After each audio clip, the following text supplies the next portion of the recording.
Hello दोस्तों, मेरे इस नए वीडियो में आपका स्वागत है जो कि आप लोग के लिए लेके आ गए हैं TRE 4.0 के लिए।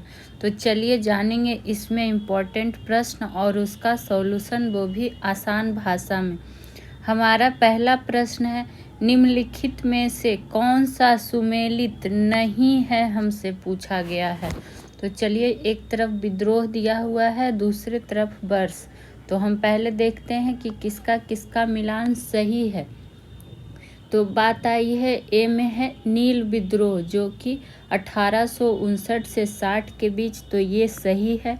वहीं अगर पूछ ले कि नील विद्रोह या फिर नील आयोग, नील विद्रोह या फिर नील आयोग का संबंध कहाँ से था, तो ध्यान रखिएगा कि बंगाल से था। एक पॉइंट ये इसमें हो गया। वहीं बात करें कि नील आयोग जो है यह क्या करता है, किसकी अध्यक्षता में बनाया गया था, तो एक पॉइंट ये नोट डाउन कर सकते हैं कि नील आयोग किसकी अध्यक्षता में बनाया गया था। तो नाम ध्यान रखिएगा, सीटेनकर की अध्यक्षता में। किसकी अध्यक्षता में, तो सीटेनकर की अध्यक्षता में बनाया गया था। ठीक, वहीं आगे बढ़ेंगे जो कि हाँ, नील विद्रोह आया है, तो इससे एक प्रश्न और काफ़ी महत्वपूर्ण है, जो कि नील विद्रोह से कौन संबंधित है, दीनबंधु मित्र। दीनबंधु मित्र। और पूछ लिया जाता है कि दीनबंधु मित्र ने कौन सा किताब लिखा था जो कि नील किसानों की दुर्दशा पर था, तो उस किताब का जो नाम था नील दर्पण। तो ये सब छोटा छोटा पॉइंट है, अगर आपको ध्यान में रखना है। वहीं आगे बढ़ेंगे जो कि है जयंतिया विद्रोह, जो कि 1860 से 63, तो ये भी सही दिया हुआ है। वहीं कुकी विद्रोह की अगर बात कर ले, जो कि 1917 से 19, तो ये भी सही दिया हुआ है। और एक पॉइंट यहाँ पर जानेंगे कि अगर जयंतिया विद्रोह का नेतृत्वकर्ता आपसे पूछ ले कि जयंतिया विद्रोह का क्या कहता है, नेतृत्वकर्ता कौन थे, तब कौन हो जाएंगे, इसका भी पूछा जाता। निंगवाह, किंग नंगवाह, ऐसे लिख सकते हैं, किंग नंगवाह, जो इसके क्या थे, नेतृत्वकर्ता थे। और कुकी विद्रोह सही है। गलत यहाँ पर हो जाएगा ऑप्शन नंबर डी, कुका विद्रोह। तो कुका विद्रोह की अगर बात आई है, जो कि यहाँ पर 1832 से 34 दिया हुआ है, जबकि इसका होगा ईस्वी क्या, 1840। ठीक, वही बात करें कि इसका जो प्रारंभ है वो किसने किया था, अगर आपसे ये पूछे तो नाम ध्यान रख सकते हैं, भगत जवाहर मल। भगत जवाहर मल। अगर कुका विद्रोह का आपसे नेता पूछ ले कि नेता कौन थे, तो नेता जो थे कौन थे, नाम पूछता है बालक सिंह। बालक सिंह। और कौन हो जाएंगे, बाबा राम सिंह। बाबा राम सिंह। तो देखिए, एक प्रश्न को हम लोग कितना डिटेल में जाने और चारों ऑप्शन को भी बारी बारी से जाने। तो इसी तरह आगे बढ़ेंगे अगले प्रश्न की ओर। दूसरा नंबर प्रश्न है हमारा, निम्नलिखित कथनों को ध्यान पूर्वक पढ़िए। बार बार बोलते हैं, कथन वाला जब भी प्रश्न आए ये काफ़ी इम्पोर्टेंट होता है। पहला है, ब्रह्म समाज। कथनों को ध्यानपूर्वक पढ़िए, जिसमें है ब्रह्म समाज एकस्वरवाद का समर्थन करता था। तो ये बात तो सही है कि एकस्वरवाद का समर्थन करता था। आर्य समाज ने शिक्षा के विकास में योगदान दिया, तो ये भी सही है। तीसरा है, रामकृष्ण मिशन की स्थापना जो है वो किसने की थी, स्वामी विवेकानंद ने, तो ये भी सही है। तो तीनों स्टेटमेंट जो सही है, तो ऑप्शन नंबर क्या हो जाएगा, ए। 1 2 3 तीनों सही है। और देखिए इसमें आपको कितना सा ये भी पूछ सकता है कि ब्रह्म समाज किसका समर्थन करता था, तो एकस्वरवाद का। रामकृष्ण मिशन का स्थापना कौन किए थे, तो स्वामी विवेकानंद। तो ये आपको यहाँ पर क्या कर लेना है, ध्यान देना है, क्योंकि ये सभी प्रश्न पूछे जाते हैं। और यहाँ पे आर्य समाज था, तो पूछ लिया जाता है कि आर्य समाज का स्थापना कब हुआ था, तो 1875 में हुआ था। किसने किया था, तो स्वामी दयानंद सरस्वती ने किया था। ठीक, अब आएंगे आज के तीसरे प्रश्न की ओर, जो कि है, ये भी देखिए आपका आ गया है स्टेटमेंट वाला ही प्रश्न। निम्नलिखित का सही कालानुक्रम क्या होगा, यानी कि हमें देखना है कि कौन सा पहले आया है कौन सा बाद में, उस तरह से सजाना है। तो ठीक है, देख लेते हैं। तो बात आई है क्या, वुड का डिस्पैच नियम का, एजुकेशन डिस्पैच नियम, जो कि कब आया था, तो ये आया था 1854 में। पहले सारे का वर्ष देख लेते हैं। दूसरा में है मैकाले का मिनट ऑन एजुकेशन, जो कि 1835 में आया था। फिर बात करेंगे अगर द सार्जेंट एजुकेशन रिपोर्ट का, तो ये कब आया था द सार्जेंट, ये आया था 1944 में। और अब लास्ट हो गया इंडियन एजुकेशन, जो कि हंटर कमीशन, तो ये हो जाएगा कब, 1882। तो इसी वर्ष के आधार पर देखते हैं कि कौन सा क्रम हो जाएगा। तो ऑप्शन ए ही देख लेते हैं पहले।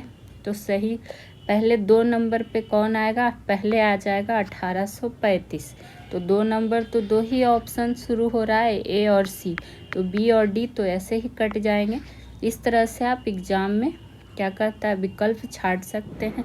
वहीं बात करें 1835 के बाद आ जाएगा 1854, जो कि 1 है, इसमें भी देखिए 1 है और इसमें भी 1 है। फिर 1854 के बाद कौन सा आ जाएगा, 1882, यानी कि 4 नंबर, तो ऑप्शन नंबर ए हो जाएगा इसका राइट आंसर। वहीं और कुछ अगर इससे संबंधित जानकारी जान लें तो क्या कहता है, वुड का एजुकेशन डिस्पैच का ये है जो 1854 आपको ध्यान रखना है। और ये जो वुड का एजुकेशन डिस्पैच है, इसको क्या कहा जाता है, आधुनिक शिक्षा का मैग्नी कार्टा, आधुनिक शिक्षा का मैग्ना कार्टा कहा जाता है वुड का एजुकेशन डिस्पैच को। ठीक, वहीं बात करें कि हंटर आयोग, जो कि यहाँ पे हंटर कमीशन या हंटर आयोग कहिए, तो ये किसके कार्यकाल में बनाया था, तो लॉर्ड रिपन के कार्यकाल में। तो ये इसमें एक पॉइंट आपको ध्यान में रख लेना है। चलिए बढ़ेंगे आज के अगले प्रश्न की ओर, जो कि है हमारा चौथा नंबर प्रश्न। भारत को एक संविधान देने का प्रस्ताव संविधान सभा द्वारा पारित किया गया था। तो ये जो पारित किया गया था, कब किया गया था, 22 जनवरी 1947 को।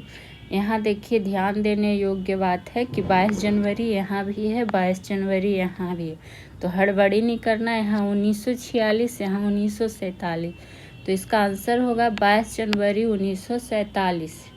वहीं बात करें कि प्रस्ताव, ये तो जान गए, काफ़ी बार पूछा हुआ भी प्रश्न है।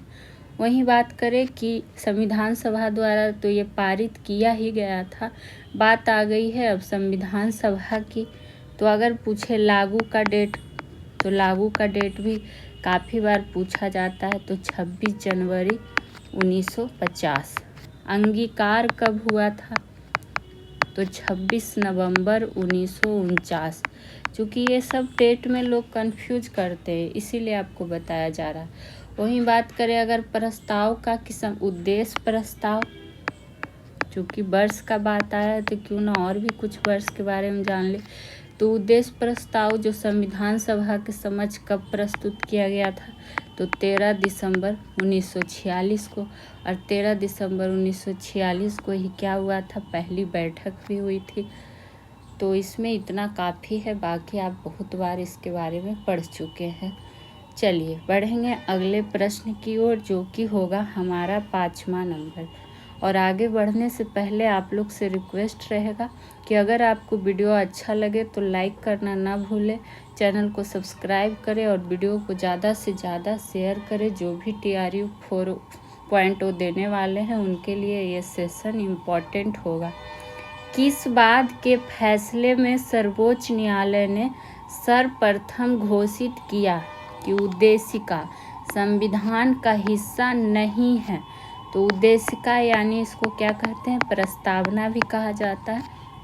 तो जो हिस्सा नहीं है ये किस में हो जाएगा, तो जब बात आई है कि हिस्सा, ये बेरूबाड़ी बाद के फैसले में, तो ऑप्शन नंबर ए हो जाएगा इसका राइट आंसर। तो बेरुबाड़ी, जो कि इस तरह से लिख सकते हैं कि बेरुबाड़ी बनाम मद्रास राज्य बाद, ये काफ़ी बार पूछा जाता है कि बेरुबाड़ी बनाम मद्रास राज्य बाद कब लाया गया था, तो 1960 में लाया गया था। और इसमें ये कहा गया है कि प्रस्तावना जो है संविधान का हिस्सा नहीं है। वहीं अगर करें 1973 जो कि केशवानंद भारती बाद, तो इसमें कहा गया था कि प्रस्तावना जो है संविधान का अंग है, संविधान का अंग है। तो किसमें नहीं है, किसमें है, दोनों रूप से प्रश्न पूछा जा सकता है। वहीं बात अगर प्रस्तावना की आ गई है, तो प्रस्तावना की बात अगर करें तो प्रस्तावना की भाषा कहाँ से ली गई है, तो ये ली गई है ऑस्ट्रेलिया से। तो ये आपको पॉइंट एक ध्यान में रख लेना है। प्रस्तावना में कितने प्रकार के न्याय हैं, तो 3 प्रकार के न्याय हैं और 5 प्रकार का क्या है, स्वतंत्रता है। 5 प्रकार का स्वतंत्रता है, तो ये भी पूछा जाता है और आगे भी हम लोग पढ़ेंगे इस। वही बात करें कि प्रस्तावना को अब तो संविधान का भाग माना जाता है, ये आप लोग को पता ही है। चलिए बढ़ेंगे अगले प्रश्न की ओर, जो कि होगा 6ठा नंबर प्रश्न, और सारे प्रश्न ही इम्पोर्टेंट हैं, तो सेशन को मिस नहीं करना, वीडियो पूरा देखिएगा तभी समझ में आएगा। सूची 1 को सूची 2 के साथ सुमेलित कीजिए और सही कूट का मिलान करना है, यही प्रश्न है। एक तरफ अनुच्छेद दिया है, एक तरफ हमें देखना है किससे कौन सा संबंधित है। तो अनुच्छेद 312 की बात करें तो ये संबंधित हो जाएगा अखिल भारतीय सेवा से। उसी तरह अगर अनुच्छेद 155 की बात करें तो ये संबंधित है राज्यपाल की नियुक्ति से, और ये इम्पोर्टेंट अनुच्छेद है, रिपीट होते रहते हैं। 324 की अगर बात कर ले तो 324 हो जाएगा निर्वाचन आयोग से, और बच गया कौन, 315 जो कि हो जाएगा लोक सेवा आयोग, जिसकी तैयारी आप लोग कर रहे हैं। तो ये इसमें बस आपको क्या करना है, इसका अनुच्छेद ध्यान में रख लेना है। बढ़ेंगे अगले प्रश्न की ओर, जो कि होगा 7वां नंबर प्रश्न। किस मिट्टी में चूना एवं क्षार की कमी पाई जाती है, ये हमसे पूछा गया है। तो ये हो जाएगा बलथर मिट्टी, ऑप्शन नंबर ए होगा राइट आंसर। वहीं बात करें कि बलथर मिट्टी से और क्या जान सकते, तो बलथर मिट्टी जो होती है वो रेत एवं कंकड़ युक्त अम्लीय प्रकृति की होती है, कंकड़ युक्त अम्लीय प्रकृति की होती है। कौन, बलथर मिट्टी, ये ध्यान रखना है। बलथर मिट्टी जो है ये पीलापन लिए हुए क्या होता है, लाल रंग का होता है, लाल रंग का होता है। तो ये भी इसका गुण में आपको एक ध्यान रखना है। वहीं अगर इसके कुछ प्रमुख फसल की बात कर ले, बलथर मिट्टी के कुछ प्रमुख फसल, तो जैसे हो जाएंगे ज्वार हो गया, बाजरा हो गया, अरहर हो गया, यही सब क्या हो जाएंगे, इसके प्रमुख फसल हो जाएंगे। तो इसको आप क्या करना है, ध्यान में रख लेना है। जबकि नवीन जलोढ़ मिट्टी में भी क्या होता है, ऑप्शन में तो यहाँ पे नहीं है कि नवीन जलोढ़ मिट्टी, उसमें भी क्या होता है, चूना और क्षार का कमी पाया जाता है। तो ऑप्शन यहाँ बलथर मिट्टी होगा, चूँकि यहाँ पे वो तो ऑप्शन मौजूद है ही नहीं। और रहा बात मिट्टी का, तो भारत का प्रमुख मिट्टी का आपको प्लेलिस्ट बना हुआ मिलेगा टॉपिक वाइज सेशन में, तो आप लोग पूरा देख सकते हैं, डिटेल में पढ़ाया गया है। अब आ जाएंगे 8वें नंबर प्रश्न की ओर। बिहार में किस प्रकार के शैलों में पाइराइट पाया जाता है, पाइराइट की बात आ गई है, ये पाया जाता है विंध्यन क्रम शैल। तो ऑप्शन नंबर बी हो जाएगा राइट आंसर।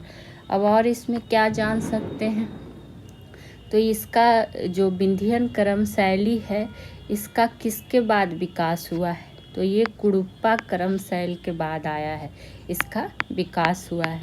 तो क्रम पूछ दे कि किसके क्रम किस शैली के बाद विकास हुआ है, तो भारत में तो विंध्यन क्रम की शैली का विकास जो हुआ है ये कुडुप्पा क्रम शैली का हुआ है। ठीक, वहीं और क्या जान सकते हैं, यहाँ पर एक पॉइंट और नोट डाउन कर लीजिएगा कि बिहार में विंध्यन क्रम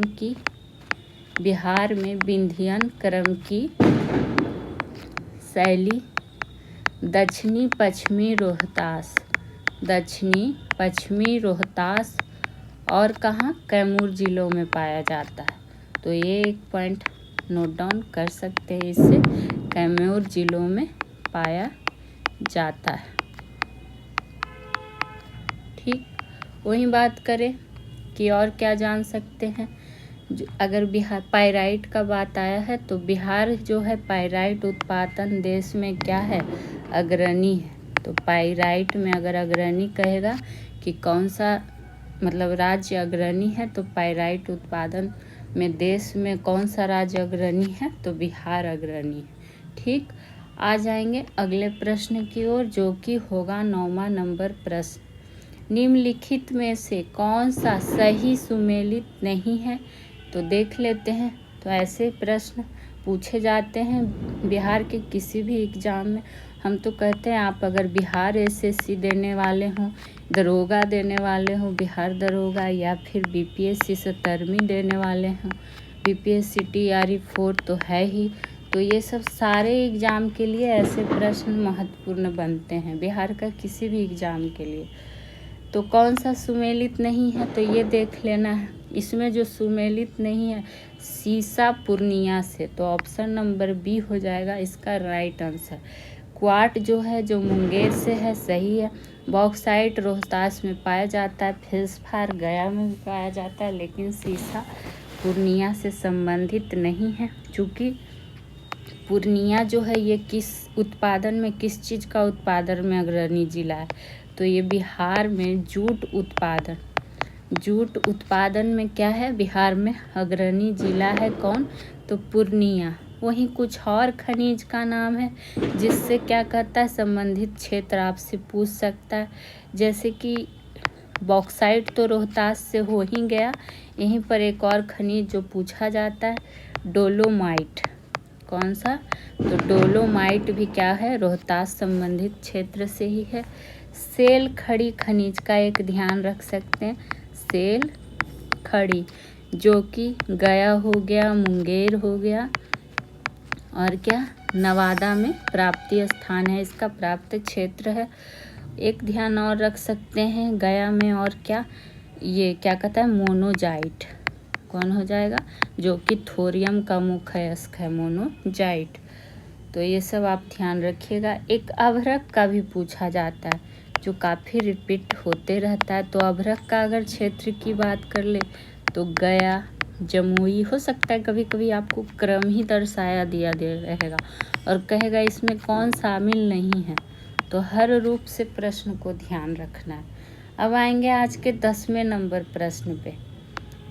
देखते हैं हमारा 10वां नंबर प्रश्न क्या है। उपभोक्ता की बचत की धारणा किस पर निर्भर, मतलब किस नियम पर आधारित है, ये हमसे पूछा गया है। तो ये ऐसे प्रश्न में आपको बस आंसर ध्यान रख लेना है, ज़्यादा दिमाग नहीं लगाना है कहीं कहीं पे। तो उपभोक्ता की बचत की जो धारणा है वो सीमांत दृष्टिगुण ह्रास नियम पर आधारित है। तो ऑप्शन नंबर ए हो जाएगा इसका राइट आंसर। ठीक, वहीं अगर उपभोक्ता की बचत की बात कर ले तो क्या होता है, निम्न कारण से हो सकता है बचत। जब आ ही गया है बचत पर चर्चा, तो इसका निम्न कारण हो सकता है, जैसे कि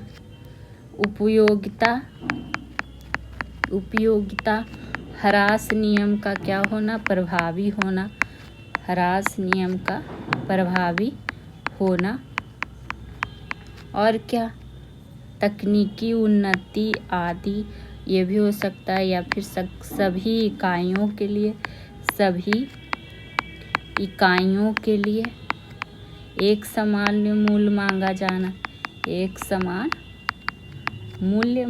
जाना, ये सब क्या है, निम्न कारण है किसका, उपभोक्ता की बचत का धारणा का, ठीक, मांगा जाना। तो ये सब पॉइंट चाहे तो आप नोट डाउन इसका कर सकते हैं या फिर ध्यान में भी रख सकते हैं। आएंगे आज के 11वें नंबर प्रश्न की ओर। देखेंगे 11वां नंबर क्या है। सर्वश्रेष्ठ फीफा फुटबॉल पुरस्कार 2024 के संबंध में निम्नलिखित कथनों पर विचार करना है और वही विचार करना है कि कौन सही है। तो हॉलैंड के लियोनेल मेसी ने पुरुष खिलाड़ी का वर्ष का पुरस्कार जीता, ये दिया हुआ है, तो ये तो गलत हो जाएगा। वहीं बात करें एताना बोनमती ने महिला खिलाड़ी का वर्ष का पुरस्कार जीता, तो हाँ यही हो जाएगा राइट आंसर, यानी कि ऑप्शन नंबर बी है जो सही है। अब और इसमें अगर कुछ पॉइंट जानना चाहते हैं तो ये पहला ऑप्शन है वो क्यों गलत हुआ है, चूँकि यहाँ दिया है लियोनेल मेसी ने क्या कहता है पुरुष खिलाड़ी का वर्ष का जीता है, जबकि कहाँ का हॉलैंड का दिया है। यहाँ पर होना क्या चाहिए अर्जेंटीना, ठीक, तो इसीलिए ये क्या हो गया गलत हो गया। और लियोनेल मेसी जो हैं जिसके बारे में ये कथन दिया हुआ है लियोनेल मेसी, ये क्या है 3 बार, कितनी बार, तो 3 बार फीफा पुरुष खिलाड़ी का पुरस्कार जीतने वाले। तो यहाँ पर हॉलैंड दिया गया था जिसको कहाँ क्या रहना चाहिए था अर्जेंटीना। आएंगे आज के अगले प्रश्न पे। भारतीय रेलवे ने कब तक शुद्ध शून्य कार्बन उत्सर्जक बनने का लक्ष्य रखा है, तो कब तक रखा है शुद्ध शून्य कार्बन उत्सर्जक, ये है 2030 तक, तो ऑप्शन नंबर डी होगा इसका राइट आंसर, ठीक। तो बस इसमें ये एक पॉइंट ध्यान रखना है। और हाँ यहाँ पर एक पॉइंट और नोट डाउन कर सकते हैं कि भारत सरकार का लक्ष्य 2070 तक, कब तक, तो 2070 तक शुद्ध शून्य क्या है कार्बन उत्सर्जन को लाना है, कार्बन उत्सर्जन को लाना है। तो यहाँ पे अंतर क्या है प्रश्न में, ये देखिए ये किसका लक्ष्य है, भारत सरकार का लक्ष्य है 2070 तक, लेकिन हमसे यहाँ पूछा क्या था कि भारतीय रेलवे ने, तो यहाँ पर आंसर क्या हो गया 2030। बढ़ेंगे आज के अगले प्रश्न की ओर। और अगर इसका PDF आपको चाहिए तो टेलीग्राम ग्रुप से जुड़ जाएं और डेली रेगुलर क्लास आप लोग देखा करें। रुचुरिया घाट की पहाड़ियाँ नेपाल में स्थित है, ये पहाड़ियाँ किसका हिस्सा है, हमसे ये पूछा गया है। तो यहाँ पर एक पॉइंट आपको ध्यान रखना है कि कौन सी पहाड़ी, चूरिया घाट की पहाड़ी, ये है कहाँ, तो नेपाल में, लेकिन हिस्सा किसका है, तो ये है शिवालिक का, तो ऑप्शन नंबर बी हो जाएगा राइट आंसर। वहीं बात करें कि शिवालिक पहाड़ियाँ जो है ये बाह्य हिमालय की क्या है, पर्वतमाला भी है, बाह्य हिमालय की क्या है, पर्वतमाला है, ठीक। और ये शिवालिक हिमालय है, शिवालिक क्या कहता है पहाड़ी जो है ये हिमालय की नवीनतम रेंज है, हिमालय की नवीनतम पहाड़ी है, नवीनतम है, तो ये भी ध्यान आपको रखना है। इसका अगर विस्तार की बात कर ले शिवालिक का कि विस्तार, तो विस्तार हो जाएगा सिंधु नदी से ब्रह्मपुत्रा नदी तक क्या है फैला हुआ है, कहाँ तक फैला हुआ है, तो सिंधु नदी से ब्रह्मपुत्रा नदी तक। वहीं बात करें कि शिवालिक के उत्तर में मध्य हिमालय स्थित है, तो ये सब पॉइंट इम्पॉर्टेंट है। वहीं अगर इस पे पूछ दे आपसे कि क्या कहता है शिवालिक पर्वत पर पर्यटन स्थल जो इम्पोर्टेंट, जैसे एक शिमला हो गया जहाँ काफ़ी लोग घूमने जाते हैं, पंचकुला हो गया, ये सब पर्यटन स्थल है, इस पे निर्मित, इसलिए इम्पोर्टेंट बनता है। और मोरनी पहाड़ी हो गया, तो ये सब भी ध्यान में आपको रख लेना। और बार बार बोलते हैं आप लोग भी लिखते चलिएगा, अपना नोट्स तैयार करते हुए चलिएगा, आपको रिवीजन में काफ़ी हेल्प मिलेगा। बढ़ेंगे अगले प्रश्न की ओर। कौन सी आग्नेय सेल है पूछा गया है हमसे, ठीक। तो आग्नेय सेल का उदाहरण में यहाँ पर जो हो जाएगा ग्रेनाइट भी हो जाएगा, डिओराइट भी हो जाएगा, बेसाल्ट भी हो जाएगा, यानी कि इनमें से सभी। और जहाँ तक रही चट्टान की बात, तो आपको चट्टान से संबंधित 100 प्रश्न करवाया हुआ है। आप लोग उस सेशन को जाके देख सकते हैं, उसमें आपको सारे चट्टान से संबंधित प्रश्न को कवर किया गया है। वहीं बात करें कि क्या कहता है और हमसे क्या पूछा गया, डोलोमाइट एक यहाँ जैसे कि डियोराइट है ना, एक डोलोमाइट जो कि रोहतास में खनिज पाया जाता है, ये भी हम लोग जाने थे। लेकिन अगर आपसे पूछे कि डोलोमाइट आग्नेय शेल है या नहीं, तो पहले तो ये नहीं है। ये किसका अयस्क है, तो ये मैग्नीशियम का अयस्क है। किसका, तो मैग्नीशियम का अयस्क है। ठीक, तो ये हो गया। वहीं बात करें कि और इसमें क्या, बस इतना ध्यान रखिए। बढ़ेंगे अगले प्रश्न की ओर, जो कि होगा हमारा 15 नंबर प्रश्न। तटीय मैदानों के संबंध में निम्नलिखित में से कौन सा सही नहीं है। तो पहले जानेंगे कि कौन सा सही है। तो पश्चिमी तटीय मैदान निमज्जित समुद्र तट है, ये सही है। पूर्वी तटीय मैदान उन्मज्जित समुद्र तट है, ये गलत है। तो सही नहीं ही हमसे पूछा जा रहा था। बाकी पूर्वी तटीय सेल्फ संकरा है और तट बहुत चौड़ा है। पश्चिमी तटीय मैदान को, ये सब सारे सही हैं। ठीक, वही बात करें सही नहीं है, चूँकि क्या कहता है, ऑप्शन बी था कि पूर्वी तटीय मैदान क्या है, उन्मज्जित समुद्र तट है, तो ये गलत है। बात करें ये पूर्वी तटीय मैदान की अगर आई है, तो कहाँ से कहाँ तक फैला हुआ है, तो पश्चिम बंगाल से लेकर तमिलनाडु तक फैला हुआ है। ये इसमें एक पॉइंट ध्यान रख सकते हैं। वहीं बात करें अगर आपसे पूछ ले कि पूर्वी तटीय मैदान की औसत चौड़ाई कितनी होगी, औसत चौड़ाई की अगर बात करें तो ध्यान रख सकते हैं 120 किलोमीटर। ठीक, वहीं पूर्वी तटीय मैदान में जो है कई नदियों द्वारा डेल्टा का निर्माण किया जाता है, जिसमें महानदी है, गोदावरी है, कावेरी है, यही सब नदी है। कावेरी हो गया, कृष्णा हो गया, ये सब नदी क्या करती है, डेल्टा का निर्माण करती है। तो इसमें ये सब आपको छोटा छोटा पॉइंट को नोट डाउन करते हुए आगे बढ़ना है।